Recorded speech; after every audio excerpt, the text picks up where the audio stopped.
Nenápadne ako zrnko maku sa na javisku divadla rozbehol program detských folklórnych súborov, ktoré zastrešuje Dom kultúry. Prípravka, Púchovček, Biela voda, ľudová hudba Lachovček mladší i starší. Dovedna 90 detí rozohralo čarovné predstavenie spájajúce hudbu, tanec a ľudovú rozprávku.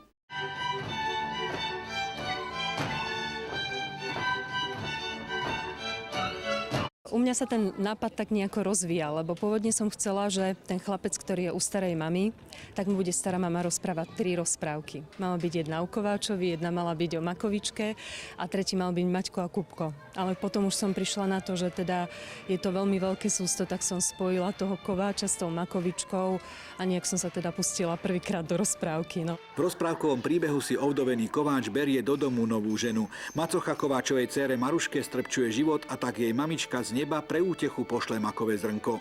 Zasadené vyrastie v malú Makovičku dievčatko v červenej sukienke, ktoré Maruške pomáha niesť ťažký údel. Makovička dozrie v Makovicu, dievča dospeje k vydaju a rozprávka šťastne končí. Ťažko povedať, či je dojímavý sám príbeh, či umne zvolené choreografie, no isté je, že mami v hľadisku emóciami nabitá folklórna rozprávka očarila.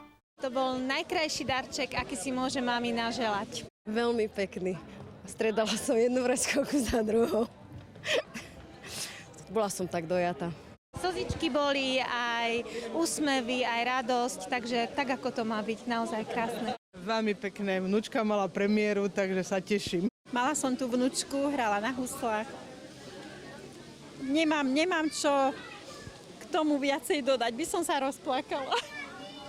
Úžasné to bolo. Musím veľmi pochváliť samozrejme aj maličkých prípravkov, o tých som mala strach, že mi nepovedia na tom javisku vôbec nič, keď uvidia toľko ľudí.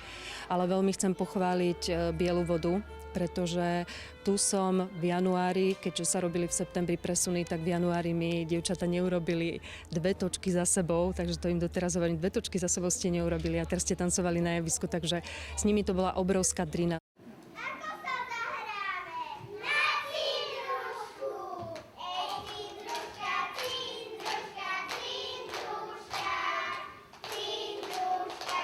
Poďakovanie si z úst riaditeľky Domu kultúry vyslúžili všetci účinkujúci, no najmä autorka, choreografka, režisérka a vedúca detských folklórnych zložiek Žaneta Litová.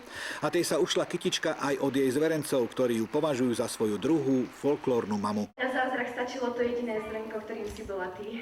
Tak ešte raz všetci ďakujeme. Ona dokáže celý svet ukludňovať a zachraňovať a pritom sama má veľa vecí, veľa bremien a veľa vecí, čo vybaviť. A preto má čas na nás, pritom sa nám venuje, dávala nám navyše hodiny, že vážne to bolo z jej strany naozaj ohľaduplné. A ako som povedala, my už berieme ako takú našu folklórnu mamu. Ďakovačky boli na mieste. Za programom je vidieť množstvo umeleckej i pedagogickej práce. Scenár a jednotlivé choreografie sa rodili v podstate od septembra.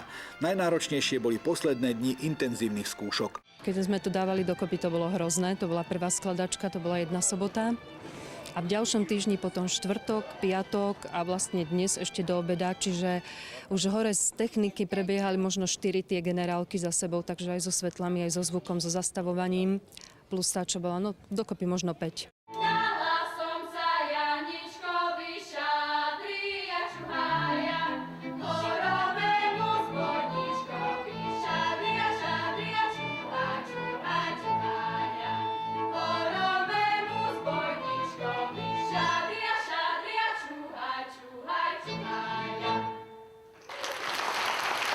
Čo s tým programom teraz? Ja by som rada vycestovala, lenže je nás veľa.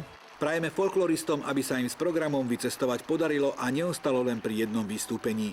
Nie je pochyb, že na takúto reprezentáciu mesta i regiónu by mohol byť Púchov len a len hrdý.